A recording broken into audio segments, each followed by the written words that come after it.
여러분 다시 만나 뵙게 돼서 반갑습니다. 내겐 여전히 불편한 하나님, 오늘 5번째 만남입니다. 오늘의 주제는 우리 하나님, 특히 구약의 하나님은 과연 어떤 의미에서 얼마나 폭력적일까라는 주제를 가지고 우리 성경을 좀 읽어 나가려고 합니다. 먼저 지난 시간, 우리 지난주에 휴강을 했었기 때문에 지난번 만남의 복습을 좀 해보겠습니다. 제가 지난번 만남에서 던졌던, 특히 이제 강의 마치고 이 현장에 오신 분들과 이야기 나누면서 그런 말씀도 많이 드렸던 것 같아요. 얼마나 백인들의 기독교가 되면서 기독교가 많은 문제들을 양산해 왔는가, 역사 속에서. 얼마 전에 제가 제 페이스북에 그런 글을 올렸어요. 교회들이 윌리엄 윌버포스라는 사람을 굉장히 부각시키고 설교 예화로 많이 인용합니다. 특히 청소년 청년들에게. 왜냐하면 그 윌버포스라는 분은 당시의 영국 분위기가 훌륭하면 성직자가 되는 분위기였다고 해요. 그러니까 이분도 이 사람은 다이아몬드 수저를 갖고 태어난 분이었거든요. 근데 이제 내가 고상하게 살기 위해서 성직자가 되어야 하겠다. 물론 신앙도 깊었고요. 그때 그런 조언을 받습니다. 하나님은 당신을 성직자가 아니라 정치가로 부르셨으니까 정치의 영역에 가서 하나님의 사람으로 살아라. 그래서 이분이 20대 국회의원이 돼서 평생 국회의원으로 사는 거예요. 그리고 국회의원이 되면서 그걸 다짐하는 거죠. 이 노예 무역, 이 노예 제도를 폐지하는 일에 평생을 헌신하겠다. 그리고 정말 이분이 돌아가시기 얼마 전에 비로소 최근에 한 케이블 TV에서 이분을 다뤘어요. 다시 이 세상 사람들이 윌리엄 윌버포스라는 분의 존재에 대해서 기독교 영역뿐 아니라 일반 시민들도 알게 되었는데, 정말 계란으로 바위 치는 싸움을 평생 한 거죠. 법안 만들어서 내서 거부당하고 내서 거부당하고. 그러다 정말 돌아가시기 직전에 그 법안이 통과가 돼요. 근데 교회가 이분의 그 소명과 헌신에 대해서 이야기하는 거는 좋은데요. 여러분, 이 윌버포스가 평생 계란이 돼서 바위를 쳤는데 이 바위도 기독교인들이었다는 거죠. 우리가 그 생각을 해야 되는 거예요.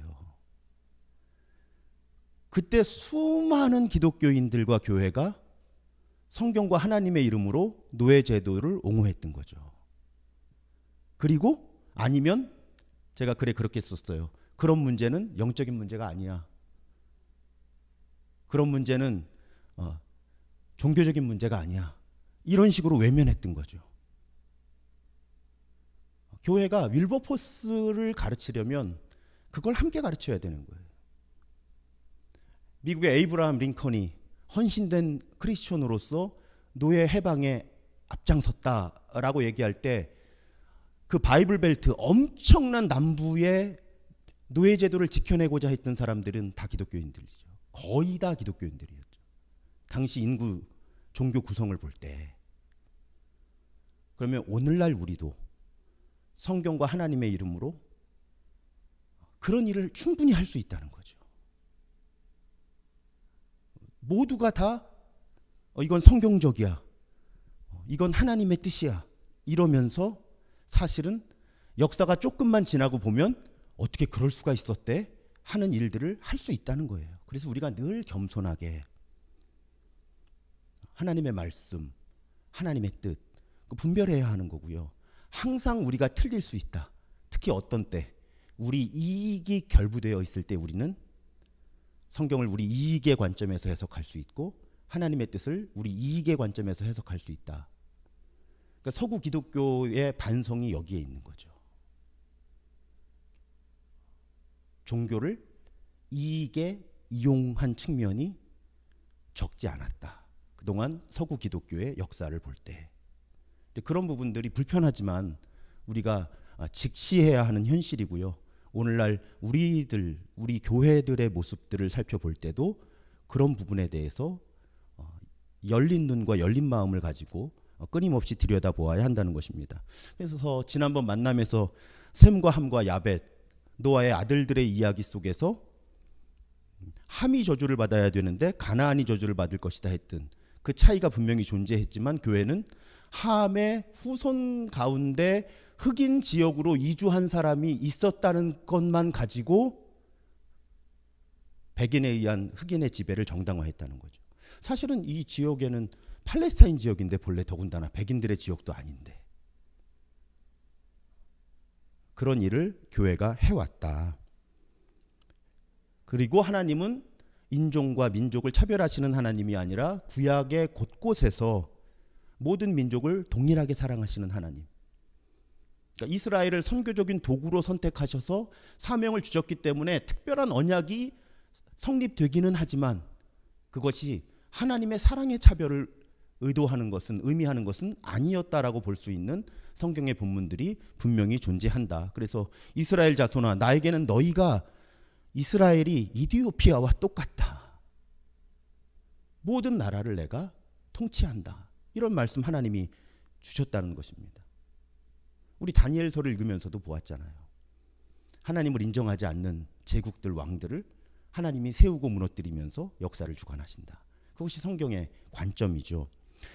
신약시대로 넘어오면서 또 신약시대에도 예수의 족보의 흔적들 또 굳이 예수께서 선한 사마리아인을 언급하시는 이런 장면들 또 어떤 상황 속에서는 내가 이스라엘을 위해 왔다 하고 차별적으로 행하시는 것처럼 보이지만 예수는 끊임없이 갈릴리 바다를 넘나들면서 이방인들의 땅을 오가시거든요. 그러니까 예수에게서도 의도적으로 오히려 인종과 민족의 차별을 넘어서려고 하는 노력을 우리가 충분히 읽어낼 수 있다. 이런 이야기를 우리가 지난 시간에 나누었습니다. 오늘은 폭력적인 하나님의 부분, 하나님이 바이올런트, 폭력적이냐 아니면 피스, 평화를 사랑하는 분이냐. 사실은 이분법으로 딱 나눌 수는 없는데요. 성경의 근거들을 조금 살펴보겠습니다. 그럴 때 우리가 함께 읽는 이 책에 내겐 여전히 불편한 하나님의 결론을 아예 먼저 말씀을 드릴게요. 사실은 결론이 책을 읽으신 분들은 알겠지만 앞부분에 나옵니다. 결론 문장은 제가 말을 조금 바꾸기는 했지만요. 성경에 폭력적인 행위가 많이 나오는 건 사실이잖아요. 구약에 특히. 그런데 이 저자가 던지는 질문은 그거예요. 폭력적인 행위가 많이 나온다고 해서 그 폭력적인 행위가 용납된다는 뜻은 아니다. 그러면서 그런 예를 들죠. 신문에 폭력적인 사건이 많이 소개된다고 해서 그 신문사가 폭력을 지지하는 것이냐. 이건 팩트를 설명하는 것이지 실제 일어났던 일들을 설명하는 것이지 성경에 폭력적인 이야기가 많은 것이 성경이 폭력을 지지하는 것으로 받아들여져서는 안 된다. 저는 오히려요. 성경이 정직하다고 봐요. 성경을 누군가가 제가 왜 아주 오랜 기간 수백 년의 기간 동안 사실은 숫자를 다 셀 수도 없는 알 수도 없는 저자들이 성경을 쓰고 그걸 또 우리 성경 이야기 들으신 분들은 알겠지만 또 오랜 한 뭐 300~400년을 지나서 정경화하고 했지만 왜 제가 성경이 하나님의 말씀이라고 고백하는가 하면 누군가 조작하려고 들었다면 의도적으로 조작하려고 들었다면 잘라낼 수 있는 거 엄청 많거든요. 하나님을 괜찮은 존재로 만들기 위해서 미화하기 위해서. 그런데 성경은 일어난 일들 가운데 의미 있는 일은 긍정적인 일이든 부정적인 일이든 그대로 기록해서 전달하고 있다는 거죠. 저는 오히려 조작의 흔적을 발견하기 어렵다. 내가 성경을 조작하려 들었다면 다 잘라버렸을 이야기들이 성경에 그대로 들어가 있는 거죠. 그러니까 성경 저자 또 그 성경 저자 배후에서 역사하시는 하나님의 의도는 하나님의 통치의 관점에서 의미 있는 사건들은 그대로 기록을 하고 있는 거예요. 그렇다고 해서 그런 폭력적인 일들이 그런 폭력을 지지하고 있는 것으로 해석되어서는 안 된다. 그래서 책에 그런 이야기가 나오잖아요. 어떤 분이 쉽게 말씀드리면 어린이들에게 성경을 읽게 할 수가 없다. 너무 폭력적이다. 맞다고. 그러면 신문도 읽게 해서는 안 되고 TV 뉴스도 보게 해서는 안 된다고. 그런 관점에서 생각해 보도록. 이건 뭐 가벼운 이야기고요. 하지만 이제 두 번째 패러그раф이 굉장히 중요하죠. 이 하고 싶었던 이 저자의 결론인데 하나님이 난폭하게 행하실 때는 이유가 있다. 우리 여태 살펴봤잖아요. 화를 내실 때는 이유가 있었다.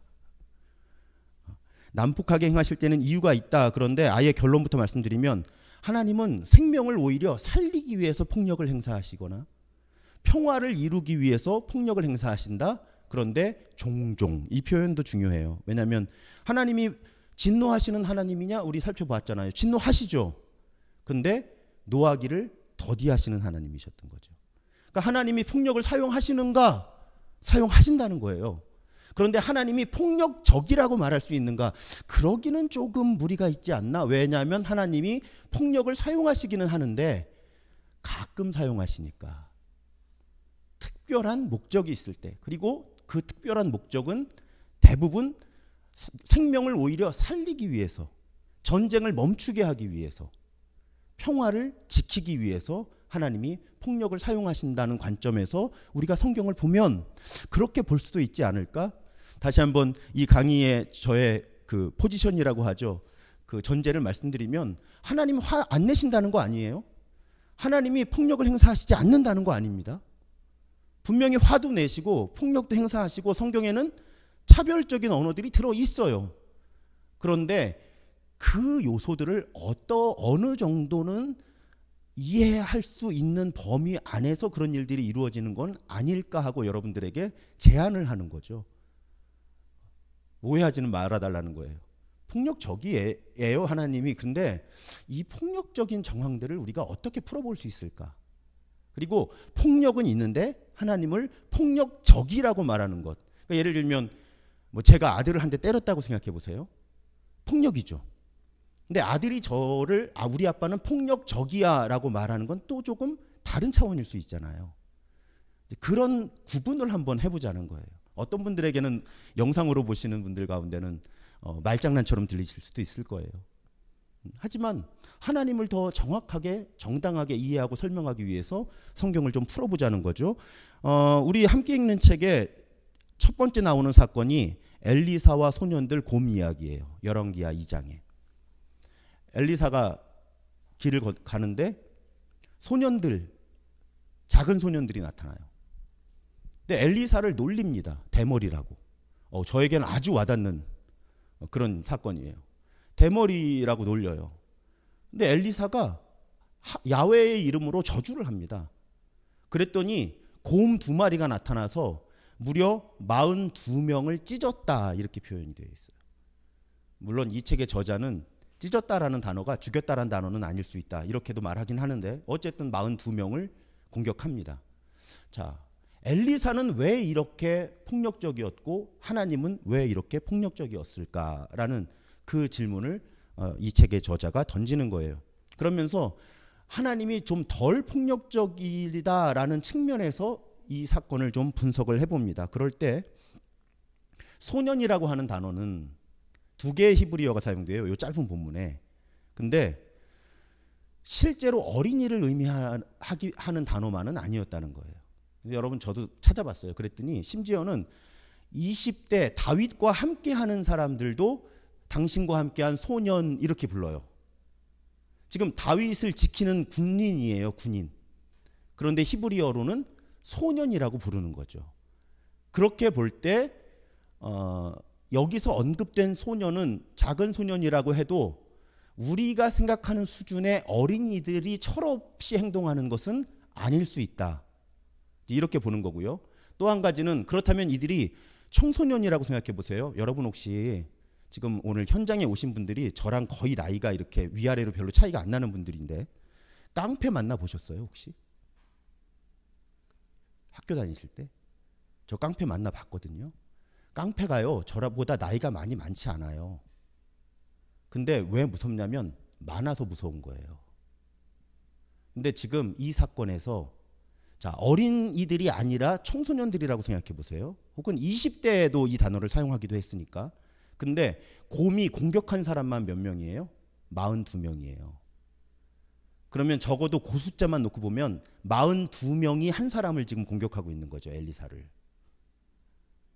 뭐 옛날 영화 가운데 17대 1로 싸웠어 뭐 이런 거 있는데 여러분 지금 이 상황 엘리사가 정확하게 몇 살이었는지는 모르지만 어떤 책들에 보면 노인이거든요.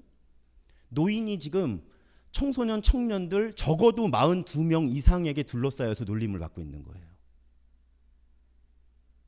생명이 위험할 수도 있지 않았을까? 위험했다는 뜻이 아니고요. 상상을 해볼 수 있다는 거예요. 게다가 제가 가끔 그런 말씀 드렸죠. 그게 옳다는 것이 아니라 지금도 팔레스타인 지역에는 명예살인이라는 것이 존재한다. 수치를 당하면 이게 살인의 이유가 되는 거예요. 지금도 이 팔레스타인 지역에. 그러면 여기서 대머리라고 놀렸던 이 놀림의 수위는 우리가 생각하는 가벼운 농담의 수위를 이 당시에는 넘어섰을 수도 있다. 게다가 어떤 학자들은 이게 다 학설이에요. 이 시대에 살아본 사람이 없으니까.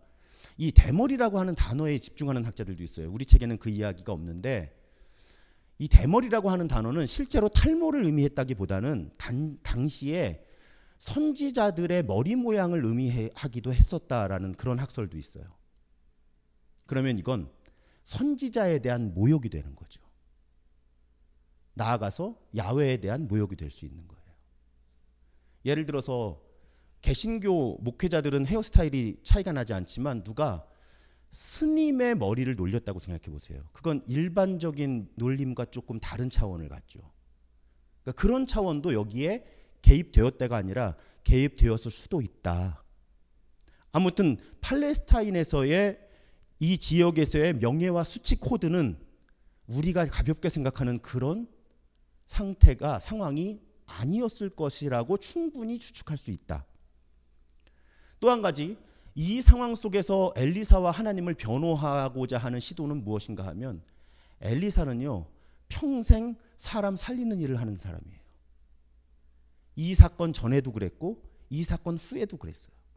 엘리사가 폭력을 행사한 장면은 어쩌면 이 장면이 폭력을 직접 행사한 것도 아니죠. 제가 볼 때는 엘리사는요, 무서웠고요, 위협을 느꼈을 것 같아요. 그래서 할 수 있는 일이 하나님의 이름으로 뭔가 하는 것밖에 없는 거예요. 자기가 지금 할 수 있는 게. 이 장면 외에 모든 성경의 기록 속에 엘리사는 가난한 사람들, 고아, 과부, 병든 사람 고쳐주고 이런 일을 했던 사람이라는 거예요. 물론 그 능력이 어디서 왔겠어요? 야훼, 하나님에게서 왔죠. 그러면 평생 자신의 부와 명예와 어떤 이익을 추구하지 않고 다른 사람을 정말 이렇게 헌신적으로 돕고 살리는 일에 헌신하다가 이 땅에서의 삶을 마감한 사람, 또 그 사람의 그런 삶을 지탱해주고 그 힘을 준 야훼가 이 사건 하나로 인해서 폭력적이라고 평가를 받는 것이 얼마나 정당할까? 이런 질문을 이 책의 저자가 던지고 있는 거죠. 그럴 때 그냥 흔히 오남용돼서는 안 되지만 무엇인가 정상 참작을 할 만한 요소들이 이 사건 속에 들어있던 것이 아닐까라고 추측하면서 아까 말씀드렸던 소년이라고 하는 단어의 의미, 대머리라고 하는 단어의 의미, 당시의 명예와 수치 코드, 이런 부분들, 저는 여러분 어린이 10명한테 둘러싸여서 생명의 위협 느껴본 적 없으시죠? 저 있어요. 어떤 나라에 단기 선교를 갔는데요, 비행기를 타기 전에 김밥을 먹은 거예요. 아침 식사를 못 하니까. 근데 이게 이제 남아서 원래 이게 음식을 갖고 들어가면 안 되는 걸로 알고 있는데, 근데 뭐 그냥 통관이 다 된 거죠. 그래서 버스에 짐을 싣고 이제 선교지 더 그 외곽으로 이동을 해야 되는데 차에 안 먹은 김밥이 한 10줄 있는 거예요. 아깝잖아요. 또 이 선교팀 사람들은 안 먹거든요. 이거 지금 비행기 싣고 뭐 이렇게 해서 한나절 지난 건데, 근데 빈민가를 지나는 거예요. 그 아이들이 놀고 있는 거죠. 저는 단순하게 생각한 거예요. 이걸 얘네들 주고 가면 되겠다. 그 김밥을 들고 내려서 나눠주는 순간 제가 아이들에게 둘러싸이는데요, 정말 생명의 위협을 느껴서 그냥 던지고 버스에 올랐어요. 얘네들은 이걸 너무너무 가져야 되는 거예요. 저는 이걸 애들이 먹을 그만큼 몰랐던 거죠. 그 땅의 현실을. 그래서 그냥 부끄러운 고백인 거예요. 그냥 이렇게 내려서 먹을 사람만 이렇게 오면 줄 서 해가지고 이렇게 주려고 그랬던 거예요. 근데 진짜 살기를 느꼈어요.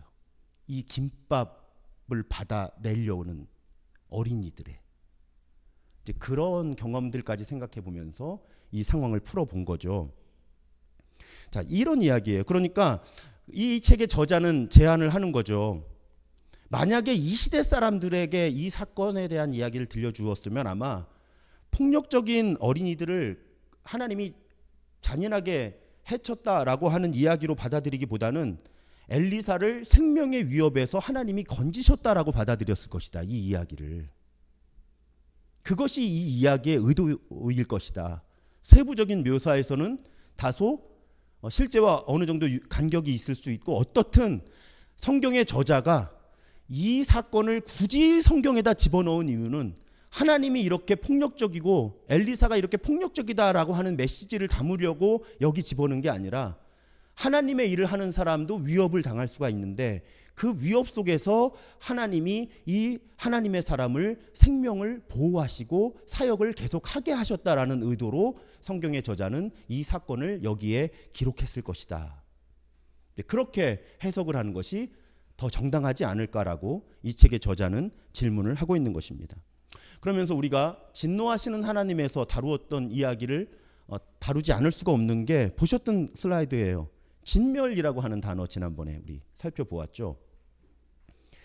호흡이 있는 것들은 다 죽여라라고 하는, 그런데 2주 전이니까 잊어버리셨을지도 모르겠어요. 여기에는 종교적인 관점이 일단 담겨져 있는 언어였다. 하나님께 전적으로 바쳐야 하는. 그러니까 당시에 이 팔레스타인 고대 근동 지역에서는 종교의 이름으로 이루어지는 전쟁에서는 이게 이 가운데 인간의 이해관계와 이 구조가 발생하지 않도록 아무것도 남기지 않는 그런 전쟁의 의도가 있었다. 제가 볼 때 실제로 그런 전쟁이 얼마나 있었겠어요, 사실은. 하지만 이론적으로는 존재했다는 겁니다. 명분상으로는 아무것도 남기지 않아서 아무도 아무런 이익을 취하지 않고 정말 신의 이름으로 벌이는 전쟁이 존재했는데, 이 진멸이라고 하는, 헤렘이라고 하는 개념은 거기 그 개념과 연결되어 있다.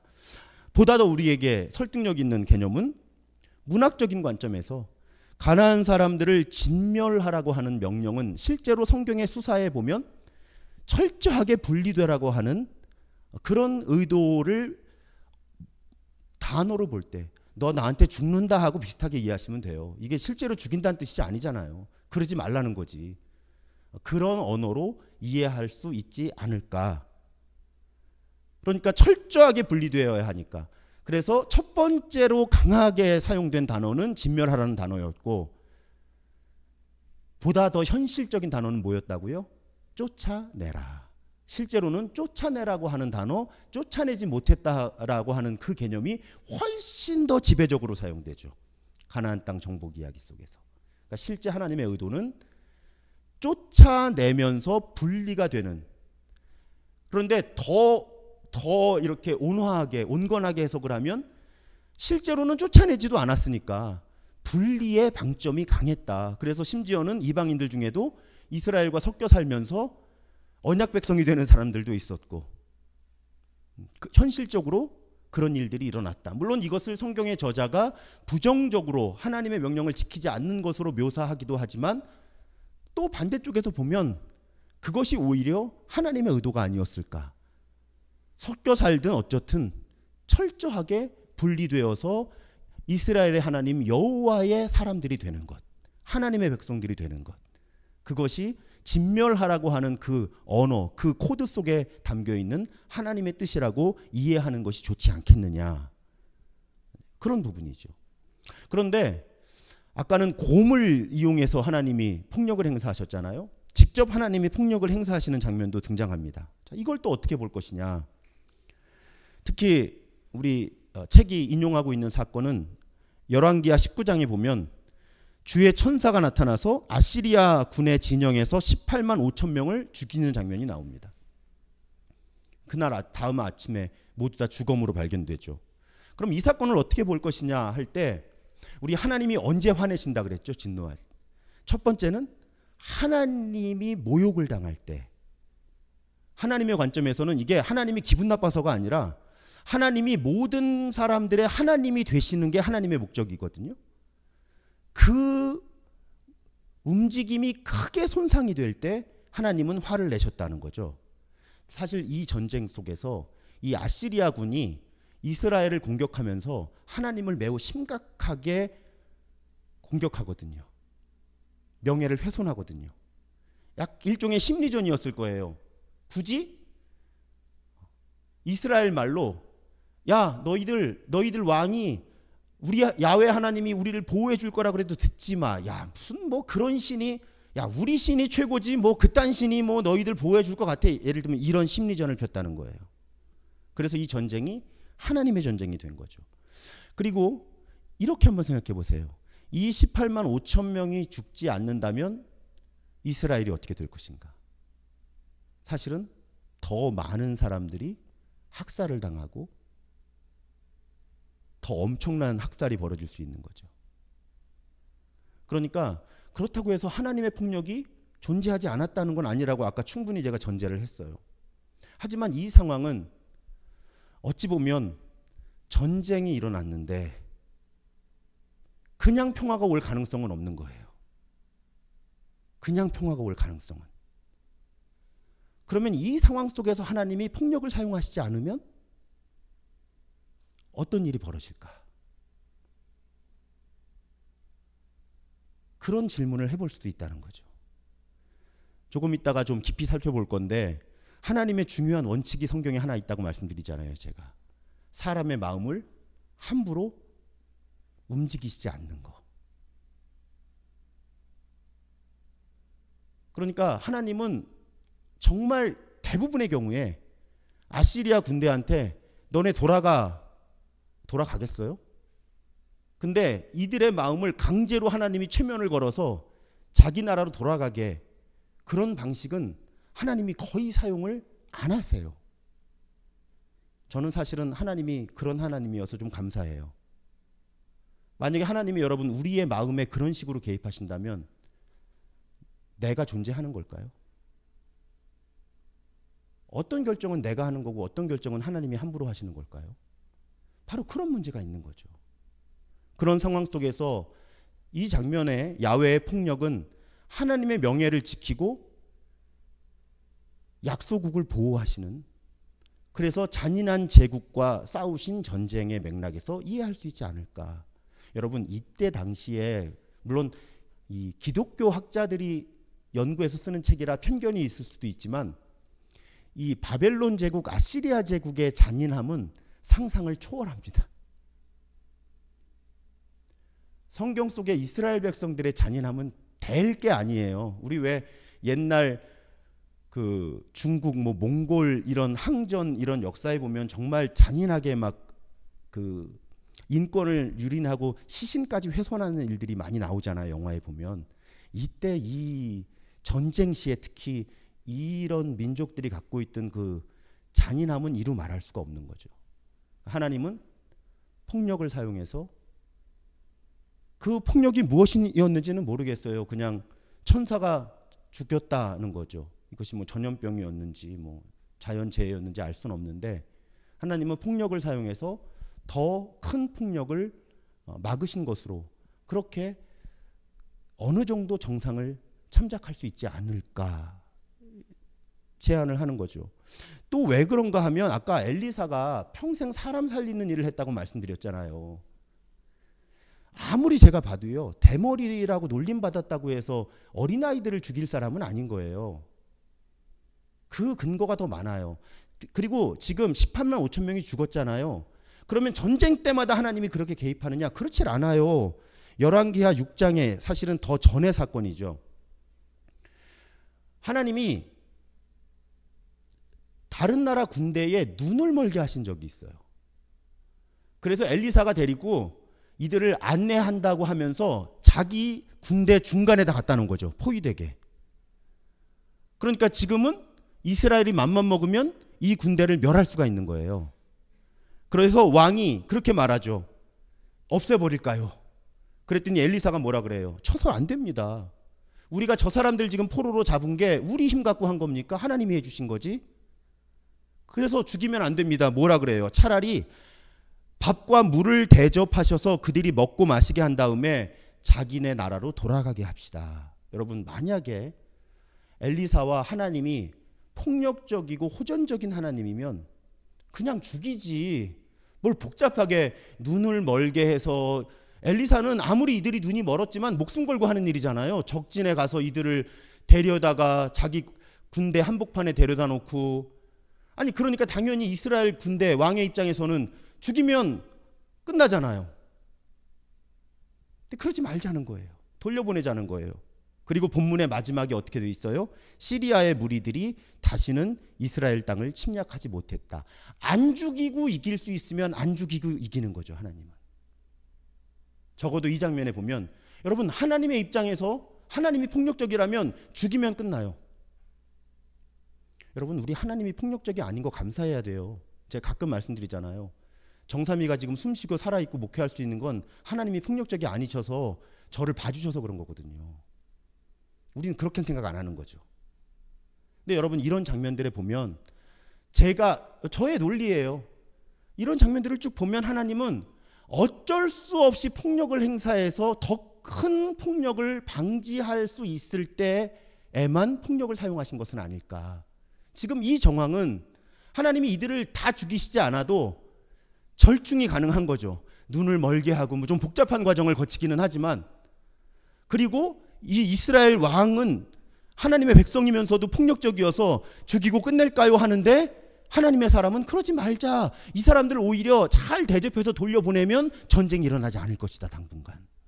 그러니까 폭력적인 전쟁을 방지할 수 있다면, 멈출 수 있다면 하나님은 최대한 비폭력적으로 움직이신 것은 아닐까, 구약에서도.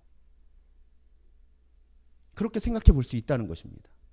그럴 때 여러분, 제가 다른 책 이야기를 좀 오늘 여러분들께 하려고 하는데요. 여러분들이 읽으시기는 힘들어요. 저도 힘들더라고요. 하나님은 왜 폭력에 연루되시는가라는 책을 오늘 강의를 준비하면서 그 전에 읽어보았어요. 이 책의 주제가 아주 단순해요. 하나님 폭력적이라는 거예요. 왜냐하면 어떤 학자들은요, 오히려 성경에 하나님이 폭력적인 걸로 묘사되는 장면들이 다 어떤 인간들의 코드에 따라서 당시에 그냥 지어져서 삽입된 거라고 보는 학자들도 있거든요. 근데 이분은 그렇지 않다는 거예요.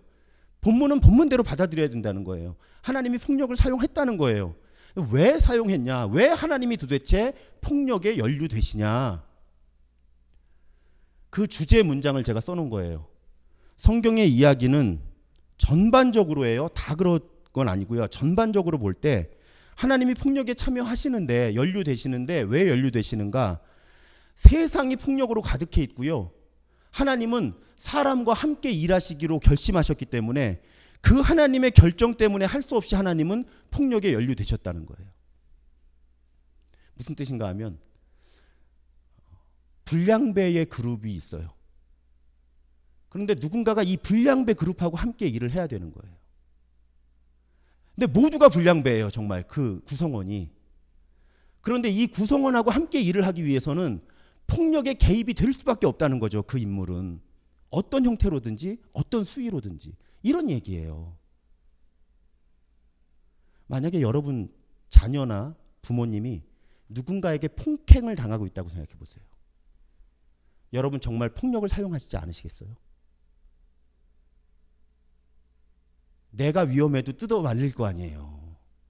그건 뭐예요? 여러분 요즘에 그거 아시죠? 그렇게 폭력에 개입해도 양쪽이 서로 고소고발을 하면 상호폭행죄가 된다는 거. 바로 그거죠. 하나님은 사람하고 동역하시기로 결심을 한 거예요. 구약에 보면. 적어도 아브라함을 선택하실 때부터 보면 그렇잖아요. 하나님 마음대로 안 하신단 말이에요.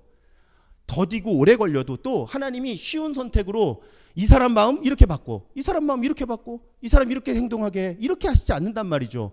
하나님은 사람을 선택하시고요, 가르치시고요, 설득하시고요, 그렇게 해서 하나님의 일을, 역사를 이루어 오시는 하나님이라는 거죠. 그런데 모두가 폭력적이에요.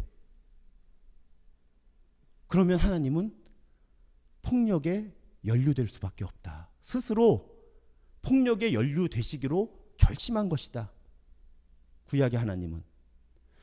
그러면서 성경 전체를 그 관점에서 푸는 거예요. 그래서 좀 지루해요.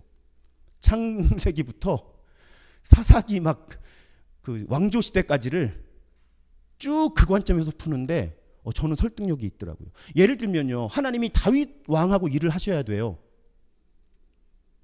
근데 오늘 다윗 왕을 들어 쓰셨어요? 내일 다윗 왕이 잘못한다고 죽여요? 사울 왕이 하나님의 길을 벗어났어도 그렇게 하진 않으셨잖아요. 그런데 다윗 왕은 완전한 사람이 아니에요. 그러니까 폭력을 행사하죠. 우리아를 죽이고 우리아의 아내를 취하기도 하고 여러 폭력과 전쟁들이 일어나는 거예요. 그런데 하나님이 다윗을 선택하신 이상 어느 정도는 다윗하고 가시기로 하는 거죠. 계속 설득하시잖아요. 너희 왕조가 계속되려면 나 여호와의 뜻대로 너희가 행해야 돼. 그래야 이 왕조를 이어갈 수 있어. 하나님은 설득하시는 거예요. 왜? 당시의 시대에 하나님은 왕을 갖기 원하지 않으셨잖아요. 그런데 이스라엘 백성들이 왕을 선택했잖아요. 그러면 그 왕이라는 구조가 갖는 구조 악에 하나님은 개입할 수밖에 없는 거예요. 들어가실 수밖에 없는 거죠. 아니면 하나님의 방법은 다 죽여버리든지, 그리고 새로 시작하시든지, 아니면 인간의 마음을 그냥 장기판에 졸 다루듯이 막 함부로 하시면 되죠. 근데 하나님은 어찌 보면 세상을 통치하실 때 어려운 길을 선택하시는 거예요. 우리 마음도 함부로 하지 않으세요. 끊임없이 우리를 설득하시는 거죠. 이끄시는 거예요. 그러니까 다윗 왕을 선택하셨는데 다윗 왕이 폭력을 행사하면 하나님은 여기에 개입할 수밖에 없는 거예요. 자, 다윗 왕을 선택하셨는데 골리앗하고 싸워요. 다윗 왕을 살리셔야 될 거 아니에요. 그럼 다윗으로 하여금 골리앗을 맞추게 할 수밖에 없는 거죠. 거기서 하나님이 개입하지 않으시면 어떻게 돼요? 다윗은 죽어요. 그럼 하나님은 또 누굴 찾아서 시작하셔야 되는 거죠. 그러니까 사람하고 함께 일을 하기로 하나님이 결심하신 이상은 이 구조에 하나님이 얽혀 있지 않을 수가 없게 된 거죠. 스스로. 하나님이 폭군이 아니라서 그런 거예요. 역설적으로. 여러분, 저는 아무리 제가 이제 신학을 시작한 지가 벌써 30년 가까이 되는데 제가 성경을 읽으면 읽을수록요, 하나님은 폭군이 아니에요. 제가 하나님이었다면 이렇게 안 놔둘 것 같아요, 세상을. 제가 하나님이라면 그렇게 사람을 선택하시고 민족을 선택하시고 오래 기회를 안 주셨을 것 같아요. 근데 하나님은, 게다가 한 가지 요소가 더 있잖아요. 아까 예를 그렇게 들어드렸죠. 자, 다윗을 패한다고 쳐요. 다른 사람도 다 마찬가지인데요. 그 시대에. 근데 하나님이 하나 약속은 하셨잖아요. 노아의 홍수 이후에. 그런 심판은 안 하시기로. 그럼 어떻게 해요? 그중 나은 사람 붙들고 일하셔야지. 그게 다윗이었죠. 그렇지만 아들 솔로몬 때에서 이미 나라는 분열되고 왕조를 지켜낼 수 없게 되는 거죠. 하나님이 그렇게 애를 쓰셨는데, 그리고 이스라엘은 결국 포로기를 겪고 70년 지나고 하나님이 그 포로기에서 회복시켜 주셨는데도 스스로 회복되지를 못하죠. 하나님은 회복의 길을 분명히 열어주셨어요. 고레스를 통해서. 우리 다니엘 들으셨으니까 이제 다 이해하시죠. 너희 땅으로 돌아가서 성전을 재건하고 도시를 재건하고 다시 잘 살아라. 근데 이스라엘은 해내지를 못하고 그냥 역사 속에서 하나님과 맺은 언약이 단절되다시피 하고, 그래서 예수가 이 땅에 오시는 거죠. 그런 흐름 속에서 우리가 하나님의 폭력을 이해할 수 있지 않을까. 여기 굉장히 중요한 단절이 있어요. 그런데 구약의 하나님과 신약의 하나님, 어떤 단절인가 하면요, 사실은 갑자기 이루어진 건 아니에요. 왜냐하면 하나님이 사람들하고 함께 일하시는 방식을 바꾸기로 결심하시는 흔적들이 적어도 예언서부터는 나옵니다. 이제 왕들하고 같이 하실 수가 없는 거예요. 왜? 왕을, 하나님은 기대를 가지고 안 될 거 알지만 그래도 기대를 가지고 세웠는데 결국 왕들이 안 되는 거잖아요. 그러니까 어떤 예언이 나와요? 메시아 예언이 등장하는 거예요. 하나님을 통해서. 다른 방식의 통치를 하나님이 이루시겠다고 하는 거죠. 그래서 하나님이 선택하시는 것이 좀 직설적으로 표현하면 왕권을 포기하시는 거예요. 왕들하고 일하시는 걸. 그래서 이 책의 저자는, 이 하나님은 왜 폭력에 연루되시는가라는 책의 저자는 이렇게 말하는 거예요. 하나님은 이제 인간 국가, 인간의 권력과 분리되시는 거예요. 인간의 왕을 통한 통치를 포기하신 거죠. 이건 안 되는 거예요. 인간 왕들은 다 자기 권력과 돈과 쾌락을 추구하느라고 결코 하나님의 통치를 대신할 수 없다. 전혀 다른 방식의 왕이 오는 거죠. 예수 그리스도. 그리고 그 예수 그리스도는 누구랑 일해요? 왕하고 일하지 않죠. 하나님이 왕들을 버리신 거예요. 어디로 가요? 변방 갈릴리로 오시는 거죠. 거기서 세속적인 개념에서 아무런 권력도 없고 소유도 별로 없는 사람들하고 함께 하나님의 통치를 다시 시작하시는 거죠. 방식을 바꿔서. 그러니까 여러분, 하나님의 입장에서는 어떤 일이 가능할까요? 이제 폭력적이실 필요가 없는 거예요. 왕들을 통해서 통치, 왜? 이스라엘 백성들이 왕을 달라니까. 안 되는 거 알지 않냐고 얘기해 줬는데도 달라니까. 그래도 이스라엘과 맺은 언약을 지키시느라고 왕을 세우셨는데 안 되니까 이제 하나님은 이 왕들과 함께 일하시는 것을 포기하시고요. 그리고 다른 종류의 왕을 세우셔서 변방에, 제가 지난주 설교에 그런 말씀 드렸잖아요. 주류는 개혁할 수 없다고. 비주류를 통한 하나님의 나라 운동을 시작하시는 거죠. 그렇게 되니까 하나님 입장에서 너무 홀가분해지신 거예요. 이제 더 이상 인간 권력들이 가지고 있는 폭력적인 구조에 하나님이 연루되실 필요가 없는 거죠. 제가 볼 땐 하나님이요, 적어도 선지서부터는 그날을 기다리시는 것 같아요. 근데 이 사람들을 포기할 수는 없으니까 계속 설득하고 설명하고 보호해주고 이끄시면서 어떻게든 하나님의 통치를 이 사람들하고 일구고 싶으셨는데 결국은 하나님도 안 되신 거죠.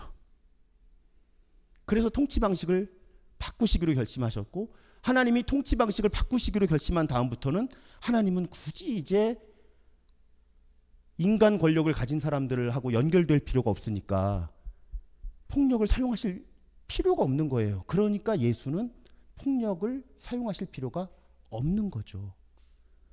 오히려 폭력의 반대편에서 일할 수 있는 명분이 하나님께 주어진 거예요. 이제 저는 정말 하나님의 마음을 많이 묵상했는데요, 오늘 강의를 준비하면서 하나님이 너무 홀가분해지셨을 것 같아요. 이제 왜 우리 좀 긍정적인 상황은 아니지만 그래도 누군가에게 기대를 가지고 막 안 되는데 막 무리를 해서 어거지로 막 뭔가 해보려고 했다가 그때 정말 힘들거든요, 사실은. 근데 결국은 어떤 관계를 끝내기로 했을 때, 그 사람을 미워한다는 의미가 아니라 함께 일하는 걸 포기하기로 했을 때 사실은 굉장히 자유와 평화가 오거든요. 하나님에게 그런 경험이 일어난 거죠. 그래서 다른 종류의 왕이 세워지는 거고요.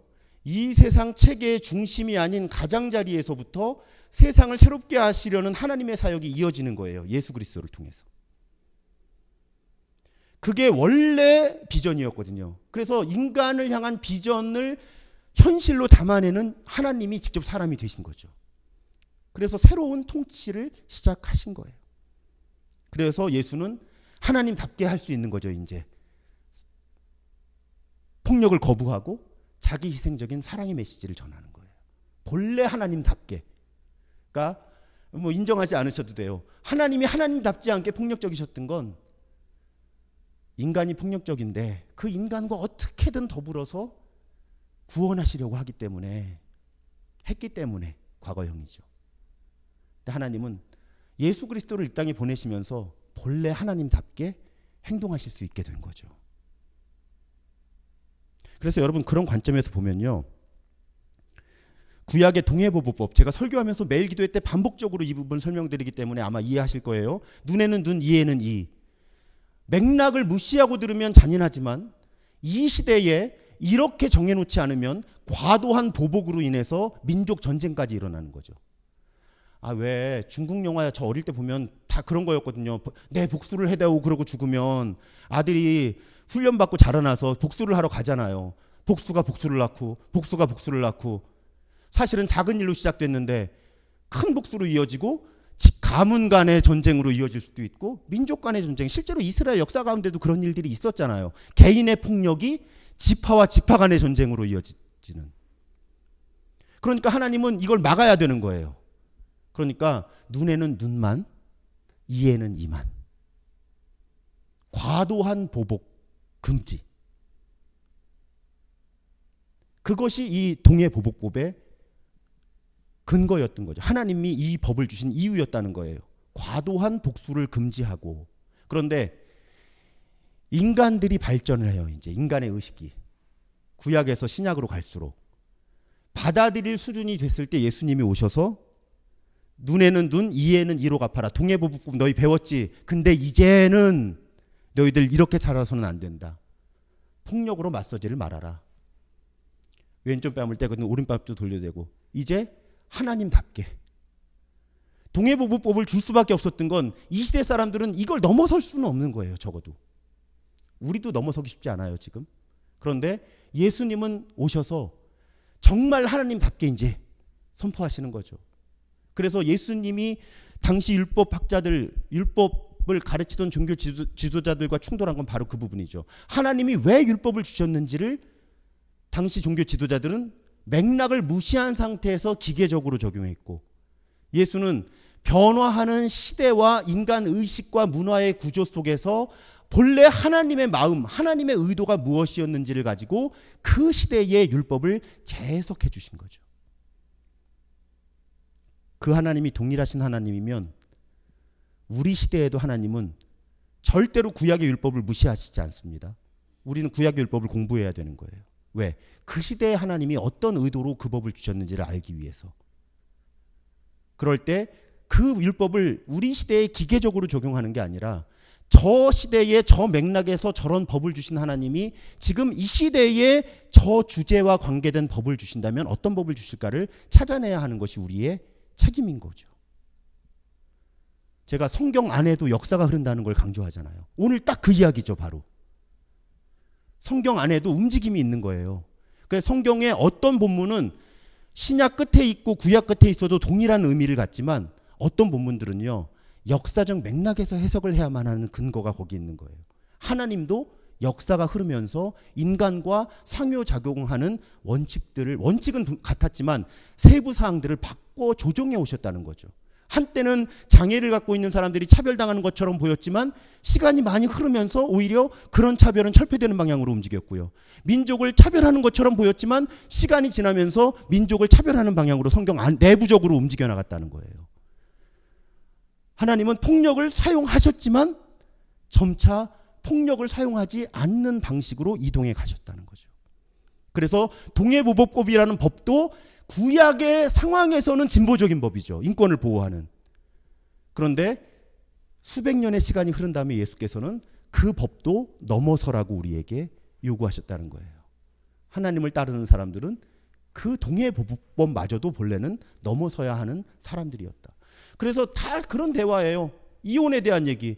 이혼서를 써주면 되는 거 아닙니까? 야, 너희들이 못 됐으니까 모세가 이혼 서류라는 절차를 통해서 아내를 함부로 버리지 못하게 한 거지. 어디 하나님이 이혼 서류 써주고서 쉽게 이혼하라고 그 법을 주신 거냐. 이 다 대화가 이런 거란 말이죠.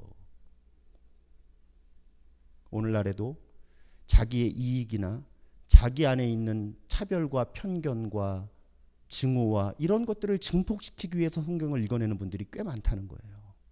근데 하나님은 그러시지 않았다는 거예요. 어떻게 하면 폭력을 덜 사용하실 수 있을까라는 방향으로, 어떻게 하면 덜 차별하실 수 있느냐는 방향으로 하나님은 계속 성경 내부에서도 움직여 오셨다는 거죠. 그래서 적어도 이 부분에서는 구약의 하나님과 신약의 예수님 사이에 엄청난 불연속성이 존재하는 거예요.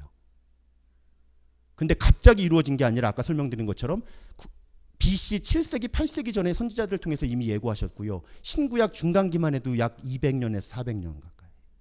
그 시간을 지나면서 하나님은 충분히 인간들을 설득하고 설명하기 위한 노력을 기울이신 후에 힘, 권력을 통한 하나님의 나라를 이루시는 것을 내려놓으시고 힘이 없는 사람들, 가진 것이 없는 사람들을 통한 하나님 나라의 혁명을 이루시기 위해서 예수를 이 땅에 보내셨다는 거죠. 저는 지금 막 가슴이 뛰어요. 하나님 너무 멋있어서. 그래서 여러분, 그런데 이 얘기를 안 해야 더 은혜스럽게 끝날 텐데 강의가 이 말씀을 안 드리면 또 이제 양심에 걸리죠. 그럼 하나님은 폭력 사용을 완전히 포기하셨을까요? 아니에요. 대표적인 장면이 아나니아와 삽비라가 죽잖아요. 헌금 속였다가. 하나님은 여전히 꼭 필요하실 때 폭력을 사용하세요. 그렇지만 과거에 왕들, 권력, 부자와 왕들을 통해서 사용하셨던 그런 종류의 폭력은 아닌 거죠, 이제. 그리고 매우 제한된 영역에서 아주 적게, 여러분 신약에서는 폭력 장면 찾기가 어렵잖아요. 제가 지금 언급하니까 여러분들이 아 맞다 이 정도잖아요 지금. 그러니까 점점 폭력을 완화하는 방식. 하지만 그렇다고 해서 하나님이 절대로 물리력을 사용하지 않으신다라고 말하기는 어렵다. 여전히 하나님은 필요하실 때 필요한 방식으로 물리력을 사용하실 수도 있다. 원하시지는 않지만. 예수님께서도 그런 말씀하셨잖아요. 내가 평화가 아니라 칼을 주러 왔다. 근데 이것도 오해하시면 안 돼요. 누가복음 번역이 더 정확하죠. 분열을 일으킬 수 있다는 거예요. 예수의 가르침은. 이걸 이제 칼이라는 도구로 사용하신 거죠. 내가 평화를 주러 온 것이 아니라 칼을 주러 왔다는 것이 이 칼을 통한 폭력과 물리적인 어떤 그런 것들을 상징한 게 아니라 예수님의 뜻을 따르는 사람과 따르지 않는 사람들 사이에는 같은 가족 사이에도 갈등과 분열이 일어날 수밖에 없을 거다라는 정황을 설명하시기 위해서 내가 평화가 아니라 칼을 주러 왔다고 말씀하신 것이지 예수님이 결코 이 땅에 폭력을 조장하시기 위해서 오신 것은 아니다. 근데 실제로 여러분 오늘 성금요일인데 이게 이제 예수가 체포당하는 장면을 그린 거예요. 보면은 여기 자세히 보시면 칼이 있어요. 손에 칼이. 지금 이 사람이 칼을 들고 이 사람에게 달려들고 있는 거죠. 베드로가 칼을 한번 사용하잖아요. 예수의 체포를 방해하기 위해서 제사장의 종 말고라고 하는 사람의 귀를 자르죠. 바로 그 장면이에요. 지금 이 장면이. 근데 내가 평화가 아니라 칼을 주러 왔다고 하신 예수께서 어떻게 하세요? 치우라고 하고 고쳐주시죠. 지금 이걸 사용할 때가 아니다. 그러니까 예수님은 칼을 주러 오신 것이 아니죠. 자신이 체포되는 장면에서도 칼을 사용하지 못하게 하시잖아요. 그래서 여러분 나눠드린 자료에도 없고 제가 그 PPT로 공유해드린 자료에도 없는데 막 강의 시작하기 전에 한 컷을 더 집어넣었어요. 제가 이게 강의 시작하기 직전까지 계속 무슨 얘기를 더 하면 좋을까, 무슨 얘기를 빼면 좋을까 고민하다가 오늘 성금요일이잖아요. 오히려 여러분 이런 생각을 해보세요. 구약의 하나님이 폭력적으로 보일지는 몰라요. 적어도 어떤 장면에서. 하나님은요 폭력의 희생자가 되세요. 십자가에서. 아무런 저항도 하지 않으시고요. 인간의 모든 폭력을 한 몸으로 그냥 감당하시는 거예요. 하나님이. 하나님의 결심이죠. 내가 더 이상 인간의 폭력에 연루되지 않을 것이다. 오히려 나는 인간의 폭력의 희생자가 될 것이다. 물리적인 폭력만 있었던 것이 아니잖아요. 예수를 향한 그 수많은 언어의 폭력과 그런 모든 종류의 폭력에 대해서 하나님은 십자가에서 그 어떤 보복도 하지 않은 채 인간의 폭력이 지진 모든 힘과 악의를 그대로 한 몸에 다 받으신다. 왜? 이제 하나님은 인간의 권력 체계와 얽매이는 것을 중단하셨기 때문에. 그래서 가장 순수한 창조주의 사랑을 이제 십자가에서 보여주실 수 있게 된 거예요. 폭력에 폭력으로 맞서지 않으시고. 그래서 십자가에서 그리고 십자가에 이르기까지의 사건들에서 예수는 폭력과 권력을 유지하기 위해 폭력에 의존하는 체계 자체를 거부하는 거죠. 그들의 재판 시스템, 형벌 시스템 다 거부하시잖아요. 대답하지 않으시잖아요. 웬만하면. 침묵하시죠. 왜? 야, 너희들의 시스템과 이제 내가 움직여 나가는 시스템은 전혀 달라. 그걸 선언하신 거예요. 그래서 예수는 폭력과 권력을 유지하기 위해 폭력에 의존하는 체계를 단호히 거부하고 오히려 이웃을 사랑하라는 가르침을 이제 실제로 구현해 내시는 거죠. 그러면서 마지막 문장이 인상적이에요. 이 단락에. 폭력의 피해자가 폭력의 승리자가 되는 거죠. 폭력을 사용하지 않고 궁극적인 승리를 이루는. 그리고 이 예수의 윤리가 지금 인류의 역사 가운데 예를 들면 마하트마 간디라든지 심지어는 기독교인이 아님에도 예수의 정신, 또 마틴 루터 킹 주니어 목사라든지 이런 십자가의 정신이 인류 역사 가운데 계속 이런 인간의 폭력적인 시스템을 무력화시키는 비폭력 저항, 평화를 이루기 위한 비폭력 저항 운동이 예수로부터 유래가 된 거죠. 하나님의 선택 때문에 인류를 구원하기 위해서 인간의 권력을 이용하시는 것을 하나님이 포기하셨기 때문에 인간들이 도저히 권력을 가지고 그것을 감당해내지 못하니까, 그래서 직접 사람이 되셔서 폭력의 희생자가 되시면서 폭력과 단절하셔서 폭력을 넘어서신 거죠. 그렇기 때문에 예수의 십자가의 이후에 하나님의 이름으로 폭력을 말할 때는 정말 신중하거나 아예 하지 말아야 합니다. 이 원리를 이해한다면. 그런데 어떻게 해요? 사람들이 지금도 구약의 전쟁 장면 끌어대서 거룩한 전쟁을 언급한단 말이죠. 그 기독교인들이. 이건 정말 예수 믿는다는 사람들이 십자가의 정신을 전혀 모르는 거죠. 정말 정치 이익을 위해서 예수를 팔아먹는 거예요. 그걸 미국이 하잖아요. 테러와의 전쟁하면서. 기독교인들이 성금요일에 참 슬픈 일인 거예요. 십자가에서 이루신 것이 무엇인데 예수께서. 자, 그래서 결론적으로요, 야훼와 예수, 그러니까 구약의 하나님과 신약의 하나님, 성부와 성자는 모두 폭력보다는 평화를 좋아하십니다. 가끔 폭력을 사용하시기는 하는데 지금까지의 성경 전체적인 흐름을 보면 하나님은 폭력보다 평화를 좋아하세요. 이 단어 되게 궁금하시죠? 제가 설명 안 붙여놔서. 위에 단어가 히브리어로 샬롬이에요. 오른쪽 붙어 있는 거예요. 샬롬 이렇게 읽는 거고요. 평화란 뜻이죠. 히브리인들이 샬롬이라고 인사하죠. 밑에는 헬라어, 그리스어로 에이레네예요. 이 구약의 히브리어를 그리스어로 번역을 한 단어가 에이레네. 그런데 여러분 성경에 보면 예수님이 주로 뭐라 그러세요? 평화를 비시잖아요. 너희에게 평화가 있을지어다. 우리도 예배 시간마다 우리 평화를 빌잖아요. 왜? 하나님이 평화를 제일 좋아하시거든요. 그래서 우리는 예배 시간마다 평화를 비는 거예요. 주님의 평화가 여러분과 함께, 또한 목사님과 함께 하기 바랍니다. 우리 서로 평화 인사를 나눕시다. 예, 하나님이 제일 좋아하시는 게 평화거든요. 우리 하나님은 폭력보다는 평화를 좋아하시는 하나님. 그래서 예수께서도 평안을 너희에게 끼치노니 곧 나의 평안을 너희에게 주노라. 내가 주는 것은 세상이 주는 것과 같지 않다. 그리고 인사말에도 막 부활하셔서 나타나실 때도 너희에게 평화가 있을지어다, 평강이 있을지어다. 예수님 제일 좋아하는 거거든요.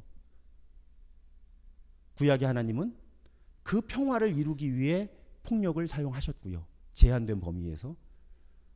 제가 변호하자면 어쩔 수 없을 때 신약의 예수님은 그것마저도 거부하는 하나님의 통치를 이루기 원하셨던 거죠.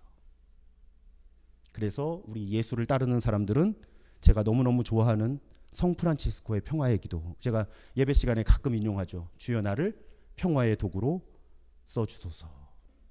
우리 예수를 믿고 따르는 사람들은 화해와 평화를 이루는 사람들이 되어야 하는 것입니다. 폭력과 혐오와 차별과 이런 것들이 가득한 세상 속에서 하나님이 평화를 이루기 원하시거든요. 우리가 믿고 따르는 예수 그리스도가 평화를 이루기 원하시거든요. 어떻게 하면, 여러분 평화가 없는 건요, 제가 언젠가 명절 앞두고 그런 설교를 한 적이 있어요. 위장된 평화를 조심하십시오. 눈빛을 보니까 아무도 기억을 못 하시는, 기억하시는구나. 위장된 평화의 예로 제가 뭘 말씀드렸죠? 아내가 설거지를 다 하면 우리 가정은 평화스럽다. 근데 그건 위장된 평화다. 아내가 혼자 참고 설거지를 해서 평화로운 것처럼 보이지만 이건 가짜 평화다. 제가 일주일에 그래도 며칠은 해야 그래서 이루어지는 평화가 진짜 평화다. 제가 그런 예를 들어드린 적이 있어요. 그러니까 하나님이 원하시는 평화는 그냥 문제가 없는 게 아니에요. 그러니까 문제가 감춰지는 게 아니에요. 문제가 드러날 것은 드러나고, 드러난 문제들이 하나님의 공의와 사랑의 원칙에 따라서 해결되어 가는 것이 평화입니다. 그래서 하나님 나라의 평화는 역동적이에요. 움직여 나가는 거예요. 가짜 평화는 역동적이지 않아요. 왜? 묻어두니까 문제를. 그래서 오히려 가짜 평화가 더 진짜 평화 같을 때가 있어요. 진짜 평화를 위해서 우리는 시위를 하는 겁니다. 역동적인 평화인 거예요. 누군가가 목소리를 내야 문제가 드러나니까. 하나님 나라의 평화라고 하는 것은 문제가 드러나고 그 문제가 하나님의 공의와 사랑이라고 하는 큰 원칙 속에서 해소되어 가는 방향의 아주 역동적인 움직임이 또 그렇게 이루어지는 상태가 평화인 거예요. 그리고 우리 예수를 따르는 그리스도인들은 그런 평화의 도구가 되어야 하는 것입니다.